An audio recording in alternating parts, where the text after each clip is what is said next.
Amin. Amin.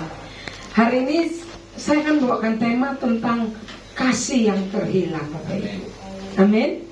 Kasih yang terhilang, yang hari-hari ini kita sering mendengar bahwa banyak kejadian-kejadian oleh karena kasih yang terhilang dalam keluarga maupun dalam pergaulan hidup kita. Amin. Amin. Kita akan kita baca bersama dalam Wahyu 2 ayat 4 sampai 5. Saya percaya semua kita yang di tempat ini mempunyai, ada di handphone maupun kitab, kita bisa baca bersama. 1, 2, 3 Wahyu 2 ayat 4 sampai 5. Namun demikian aku mencela engkau karena engkau telah meninggalkan kasihmu yang semula. Sebab itu ingatlah betapa dalamnya engkau yang telah jatuh. Bertobatlah dan lakukanlah lagi apa yang selama engkau lakukan. Jika tidak, aku akan datang kepadamu dan mengambil kaki dianmu dari tempatmu, jikalau engkau tidak bertobat. Amin. Jikalau engkau tidak bertobat. Firman Tuhan hari ini berbicara tentang kasih. Di dalam Alkitab berbicara tentang kasih adalah bukan sekedar perasaan, Bapak Ibu, bukan sekedar emosi, tetapi juga tindakan nyata yang mencerminkan karakter Allah, yaitu kasih yang sejati yang berasal dari Tuhan. Bapak Ibu berbicara tentang kasih, bahwa kasih dalam Alkitab itu ada dibagi beberapa bagian, memiliki pengertian masing-masing tentang kasih. Yang pertama kita tadi mengetahui tentang kasih agape. Kasih agape yaitu kasih yang tanpa syarat, kasih yang Allah berikan kepada manusia. Firman Tuhan berkata, sebab begitu besar kasih Allah akan dunia ini sehingga ia telah mengaruniakan anaknya yang tunggal. Artinya apa di sini? Begitu besar kasih Tuhan buat kita. Sebentar lagi kita akan merayakan Jumat Agung dan Paskah di bulan ini. Gambaran terbesar buat kita, begitu besar kasih Allah kepada kita.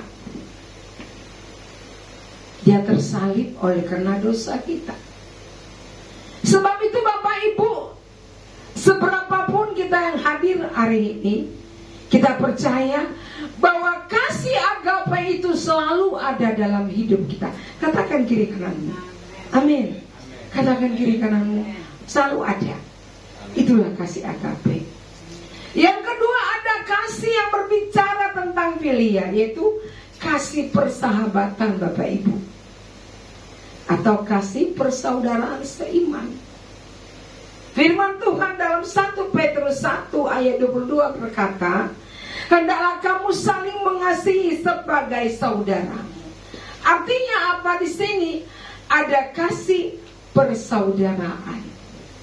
Kita dikumpul di sini oleh karena kasih seiman, kasih persaudaraan.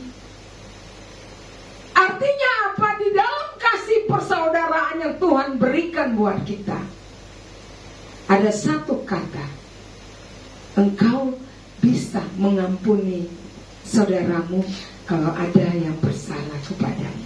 Kasihilah dia. Kasih persaudaraan itu bisa terjadi dalam pekerjaan kita, dalam lingkungan rumah tangga, dalam lingkungan di mana kita bekerja, Bapak Ibu. Ada kasih persaudaraan. Itu yang kedua.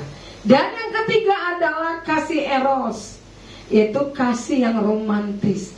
Ini yang biasa kita dengar, kasih yang romantis antara suami istri. Ya, kasih itu terlihat dalam Kidung Agung yang menggambarkan bagaimana hubungan kasih yang berpasangan.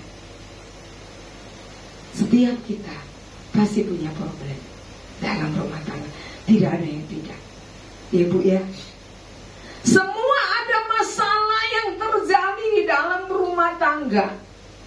Bukan itu membuat semangat kita semakin kendor, tapi jadikanlah itu pembelajaran buat kita. Amin. Banyak yang terjadi Bapak Ibu. Belakangan ini saya melihat itu tingkat perceraian cukup tinggi. Hanya masalah kesalahpahaman pun bisa terjadi. Apalagi perekonomian sekarang yang mulai goyang, yang bisa mempengaruhi hubungan kasih suami istri. Ya pasti ada permasalahan. Jangan lihat saya seperti ini, juga ada permasalahan. Tapi Tuhan sedang menguji sejauh mana kasih-Mu. Tapi penting kita mengalir bersama Tuhan. Suatu hari Tuhan akan berikan jawaban yang pasti. Amin. Tidak ada yang mustahil. Kadang kita melihat, wah ini suami istri yang ideal, luar biasa, romantis, contoh bagi pasangan-pasangan lain. Secara kasat mata Bapak Ibu. Tapi satu hal, Tuhan berbicara tentang kasih. Kasih eros, di mana kasih itu mengalir terhadap pasanganmu. Zaman sekarang ini luar biasa ya. Kasih eros, orang baru berpacaran aja sudah seperti di luar orang yang suami istri. Maka sering terjadi kita melihat rumah tangga baru beberapa tahun, tapi sudah di ujung tanduk. Bapak Ibu, 5 tahun rumah tangga itu masih dalam masa pembelajaran karakter kita masing-masing. Yang tadinya kita dari tidak satu perut aja bisa berantem ya. Apalagi yang tidak, yang disatukan oleh kasih Tuhan. Pasti ada sedikit-sedikit sentilan. Artinya itu adalah pembelajaran buat kita. Kita terus belajar. Tidak ada habis-habisnya ya Pak dalam rumah tangga belajar. Benar gak Pak? Tidak ada. Harus belajar. Kita seperti belajar merendahkan hati, menjaga egois yang ada pada setiap pasangan. Bukan artinya itu yang melunturkan, tetapi jadikanlah itu sebagai pelajaran dalam hidupmu. Amin. Lalu ada yang keempat itu kasih surga, yaitu kasih keluarga. Kasih itu antara orang tua dan anak. Itu kasih. Acap kali kita mendengar terjadi perselisihan antara orang tua dan anak. Benar gak? Kadang-kadang itu disebabkan apa? Warisan. Kadang-kadang itu merupakan satu cerminan kecemburuan. Saya ini anak yang terakhir, tapi orang tua lebih fokus kepada anak yang pertama. Itu adalah gambaran kasih di sini, tetapi biarlah kasih itu antara papa dengan anak bisa menyatukan keluarga yang ada. Tak jarang kita melihat Bapak Ibu rumah tangga yang sudah gonjang-ganjing, tapi disatukan oleh kasih ini, papa dengan anak. Lewat anak, kedua orang tua bisa dipulihkan kalau mau pulih. Tapi biarlah hari ini kita berbicara kasih. Tadi sudah saya katakan, kasih itu menurut Alkitab. Dalam 1 Korintus 13 ayat 4-7 yang berkata, kasih itu sabar. Ya Pak ya, harus sabar. Kasih itu murah hati. Ia tidak cemburu, ia tidak memegahkan diri, dan tidak sombong. Ia tidak melakukan yang tidak sopan, dan tidak mencari keuntungan diri sendiri. Ia tidak pemarah, dan tidak menyimpan kesalahan orang lain. Ia tidak bersukacita karena ketidakadilan, tetapi karena kebenarannya ia menutupi segala sesuatu. Percaya, segala sesuatu mengharapkan, segala sesuatu sabar. Bapak Ibu, berbicara tadi tentang kasih ini, menurut 1 Korintus ini, bahwa kasih itu harus sabar. Tak jarang kita mendengar Bapak Ibu, masalah keluarga sekarang selalu berhubungan dengan HP. Begitu suami ditelepon tidak diangkat, dia mulai timbul kecurigaan. Ada apa ya di sana? Kenapa? Sehingga ketika pulang di rumah terjadi permasalahan yang seharusnya tidak ada masalah. Tapi kasih hari ini berbicara tentang kesabaran. Wajar Bapak Ibu, sekarang media itu kan banyak, lewat Facebook, lewat apalagi TikTok, yang menimbulkan hal-hal yang tidak diinginkan kalau kita tidak menanggapi secara positif. Banyak contoh-contoh hal yang membuat kadang-kadang luntur rasa cinta terhadap pasangan. Ya, luntur.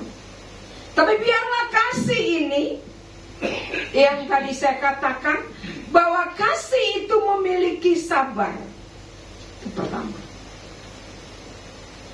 Bahwa kasih itu adalah murah hati, tidak sombong, tidak egois, mengampuni, menyukai kebenaran. Sehingga kita melihat kasih itu adalah sebagai perintah Tuhan. Perintah Tuhan kepada kita, bahwa kasih itu adalah hukum yang utama dalam apa? Dalam kekristenan. Itu hukum yang terutama. Percuma engkau mempunyai banyak duit, percuma engkau jadi orang pintar kalau engkau sombong. Ya, kasih itu kepada Tuhan yang pertama, yaitu apa? Prioritas utama. Prioritas utama dalam hidup kita kepada Tuhan. Yang kedua adalah kasih kepada sesama. Apa itu? Bukti dari iman kita. Kasih yang sejati itu berasal dari Tuhan. Bukti iman contohnya apa? Ketika suatu hari mungkin kita ketemu dengan teman masa kuliah, kita melihat teman kita kurang mampu atau kurang bahagia hidupnya, tapi kita punya iman dan Tuhan. Ketika kita bertemu dia, ada suatu magnet yang membangkitkan dia untuk kembali ke jalan Tuhan, untuk mengembalikan kasih yang terhilang. Banyak hal yang kita ketahui bahwa kasih yang terhilang itu, yang pertama adalah kasih itu pudar, Bapak Ibu. Pudar. Dalam Wahyu 2 ayat 4 berkata, Tuhan menegur jemaat Efesus karena mereka telah meninggalkan kasih mula-mula.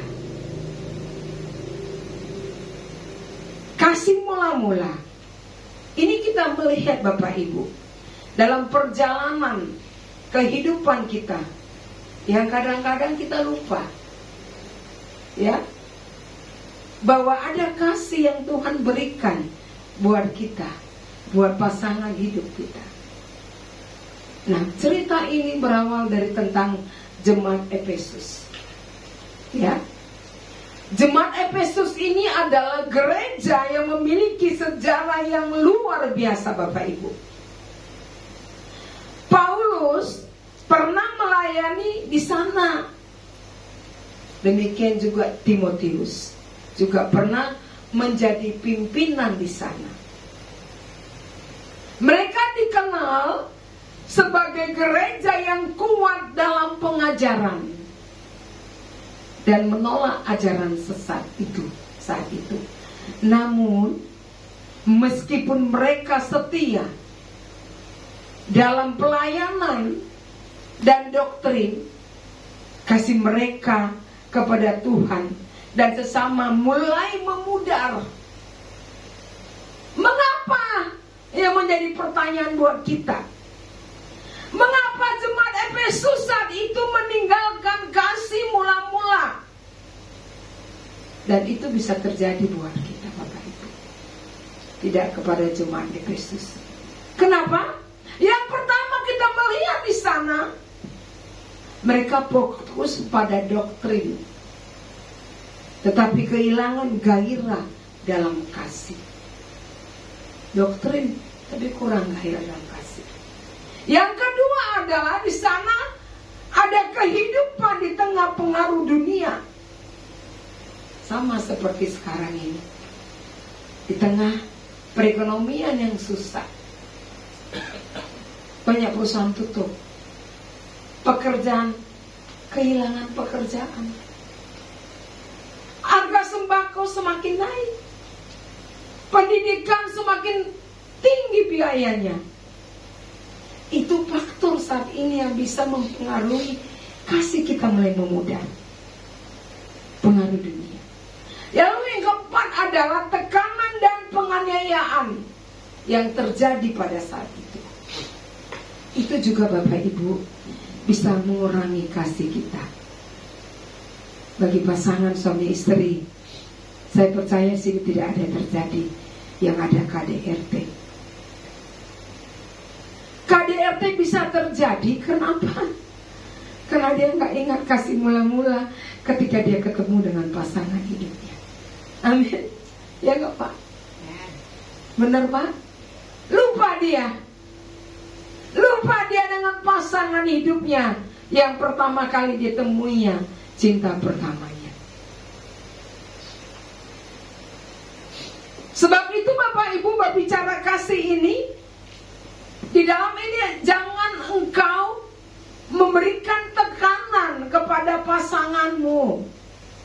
Tekanan itu bukan seperti pemukulan aja Bapak Ibu. Lewat perkataan, lewat sikapnya atau karakternya yang menghilangkan airnya, sedikit demi sedikit hilang itu perasaan. Yang kelima adalah kasih yang mulai terkikis. Itu terhilang, terkikis oleh dosa dan keduniawian. Mulai terkikis itu kasih. Ketika pasangan kita tahu bahwa pasangan kita mempunyai sesuatu di luar sana, itu sebenarnya mengurangi juga, mengikis kadar cinta. Tapi hari ini kasih ini berbicara, engkau harus mengampuni. Ya, banyak kita lihat bagaimana si Bulis solusi untuk mengatasi seperti ini. Kita ingat itu dalam Wahyu 2 ayat 5. Ada peringatan dan solusi dari Tuhan. Yang pertama adalah ingat kembali kepada kasih mula-mula. Yang mengingatkan bagaimana mereka dulu mencintai Tuhan dengan sepenuh hati. Itu yang pertama. Yang kedua adalah bertobat Bapak Ibu. Bertobat itu mengakui bahwa mereka telah kehilangan kasih mereka kepada Tuhan dan berbalik kepadanya. Kalau zaman kita bertobat. Kalau Anda sudah melakukan kesalahan, engkau harus bertobat minta ampun dan tidak mengulangi lagi. Engkau jangan hidup di dalam kubang, tapi engkau keluar dari kubang tersebut dan bertobat. Yang ketiga adalah kembalilah melakukan perbuatan mula-mula. Apa itu? Beribadah seperti ini. Ini Pak Gembala Felix. Berdoa, kita bisa berdoa di kamar. Membaca firman. Pasti sini ada pendalaman Alkitab ya Pak Gembala. Melayani dengan kasih yang berkorban. Artinya apa? Kasih itu perlu pengorbanan Bapak Ibu. Pengorbanan hati, perasaan semua bertumpuk di sana. Tetapi firman Tuhan hari ini berbicara, engkau harus mengingat kembali kasih mula-mulamu kepadaku. Nah, kita melihat bagaimana contohnya perumpamaan tentang anak yang hilang. Itu juga termasuk dalam konteks ini. Anak yang hilang. Perumpamaan ini adalah menggambarkan bagaimana kasih Allah tetap meskipun seseorang sudah tersesat. Amin. Ketika dia jatuh, dia berjalan, mungkin dia hidup sudah gak benar lagi. Tapi ingat tuh kisah tentang anak yang hilang. Tuhan tidak jauh dari dia. Tuhan tangkap. Makanya gak jarang kita dengar, oh tadinya dia benar-benar nakal. Apa yang gak dia lakukan? Tapi bisa Tuhan tangkap dia melayani Tuhan. Nanti bisa baca di rumah Lukas 15 ayat 11 sampai 32 tentang anak yang hilang. Yang ketiga itu adalah mencari kasih yang sejati. Susah nggak mencari kasih yang sejati? Susah nggak? Banyak kehilangan kasih sejati saat ini. Karena apa? Karena banyak penawaran kasih yang bersyarat. Banyak. Itu kasih dunia dan kasih sejati. Kasih yang berdasarkan keuntungan. Kasih yang berdasarkan perasaan. Kasih yang egois. Tapi kita melihat Bapak Ibu, bahwa kasih sejati memberi bukan menuntut. Kalau lu mau sama gua, lu harus punya gini. Jangan sekarang Mbak ya. Lu berani nikah sama gue, lu harus ada punya pribadi. Ya Pak Gembala, rumah pribadi, mobil, semua serba pribadi. Dunia, wajar. Kata dunia.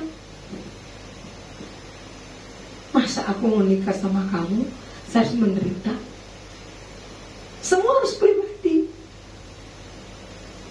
Tapi ingat firman Tuhan hari ini berbicara tentang kasih yang memberi. Kasih yang sejati.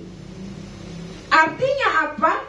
Bahwa kasih sejati ini tidak bergantung pada kondisi. Apapun kondisimu. Tetapi tetap bertahan dalam segala keadaan. Saya luar biasa tadi mendengar Pak Gembala dan Ibu Yeni, Bu Gembala, ketepatan dulu sama-sama ya, pengerja di Ciledug ya, sama suami. Luar biasa pelayanan tempatnya saya. Tidak harus rame-rame. Seberapapun kamu, kalau benar-benar hatimu tertuju kepada Tuhan, itu yang Tuhan mau tangkap. Seberapapun suaramu merdunya, ketika engkau memuji Tuhan, menyembah Tuhan, tapi kalau itu tidak berkenan di hadapan Tuhan, no. Ingat tuh Daud, bagaimana dia memuji dan menyembah Tuhan, menyenangkan hati Tuhan. Tidak semua Bapak Ibu yang penyanyi itu bisa menarik satu jiwa. Kadang-kadang pujian bisa tertarik satu jiwa. Memenangkan jiwa lewat apa? Talenta yang Tuhan berikan, lewat pujian penyembahan. Maka ingat Bapak Ibu, jangan mencari kasih yang bersyarat dan sementara di dunia ini, tetapi carilah kasih yang sejati dalam Tuhan. Tidak bersyarat. Kalau lu mau melamar gue, ada syaratnya tuh, ya nggak Bu Gembala? Ada dong syaratnya. Apa tuh? Semua serba pribadi. Barang bukan itu yang Tuhan mau, tapi kasih yang bersyarat. Kadang-kadang kalau kita renung-renung, seseorang yang melakukan masa pernikahan sekian tahun, adakah di sana ada satu titik, ada nggak kasih bersyarat di sana? Kasih tanpa syarat. Semua kita dari nol ya Pak ya. Ibu Gembala, Pak Gembala juga dari nol di sini. Saya juga dari nol. Tidak langsung Tuhan berikan, wah sekarang tidak. Tapi dari nol. Saya merintis kantor juga dari nol. Saya masih ingat dulu itu kantor saya, harga bangkunya itu dulu 2.501. Pasti ya zaman dulu seperti di belakang. Tapi Tuhan tarik. Bukan harus, wah harus sopan seperti tidak. Tapi ternyata lewat bangku, saya masih ingat tahun 95 saya buka kantor lawyer di Jakarta. Bangkunya seperti itu. Tapi Tuhan angkat. Tuhan mengangkat sedikit demi sedikit sampai menjadi bukit. Lalu di sana ada kata-kata percaya, mempercayakan hati kepada Tuhan. Karena hanya Dia yang bisa memberikan kasih yang tidak pernah gagal. Katakan kiri kananmu tidak pernah gagal. Katakan, ada yang suami istri, Pak Gembala sini nggak pernah gagal. Tuh, ujung ke ujung ya, tidak pernah gagal. Kadang kalau manusia gagal. Kenapa? Karena itu loh, Bu. Kasih bersyarat. Coba kasih tak bersyarat. Apapun yang kau aku akan terima. Benar gak Pak Gembala? Lalu ada, hiduplah kasih sejatimu dan mengasihi Tuhan sesama tanpa syarat. Jadi tanpa syarat bahwa kita hidup ini harus ada kasih. Tidak ada kata-kata yang bisa diucapkan kalau kita tidak mengerti sebenarnya tentang kasih itu. Sebab itu Bapak Ibu, tidak terlalu berpanjang-panjang. Saya biasanya khotbah itu 20 menit. Cepat, tapi nangkep. Isinya loh. Isinya itu dapat goalnya tentang kasih. Kenapa itu kasih bisa luntur? Kenapa ada kasih itu terhilang? Hari ini ada jawabannya. Paling gampang satu titik, kasih tanpa syarat. Kita tidak mau hidup kita dibelenggu oleh sesuatu yang membuat kita tertarik semakin jauh dan akhirnya meninggalkan Tuhan. Amin. Amin ya Pak ya. Semakin jauh, akhirnya tertinggal. Kita mau hidup kita hari ini, besok atau tahun depan kapanpun, kita tetap mempunyai kasih yang sejati. Kasih tanpa syarat. Sebentar kita mempaskan loh. Cuma aku, itu satu. Dia tanpa syarat, dia tersalib. Dia tidak bilang, I release. Saya ini loh, udah tersalib loh oleh karena dosamu. Ada tak engkau mengucap syukur buat saya Lilis? Jawabannya adalah Tuhan hanya bilang, engkau Jangan lupakan kasih mula-mulamu ketika engkau pertama kali terjadi perjumpaan dengan Yesus. Banyak Bapak Ibu orang yang masih bisa beribadah, melayani Tuhan, tapi belum terjadi perjumpaan dengan Yesus. Amin. Biarlah hari ini kita semua yang hadir hari ini, kita tahu bahwa Tuhan tidak pernah meninggalkan kita. Mari Pak Gembala, kita sudahi, kita angkat pujian kita, belum pernah ada kasih dunia.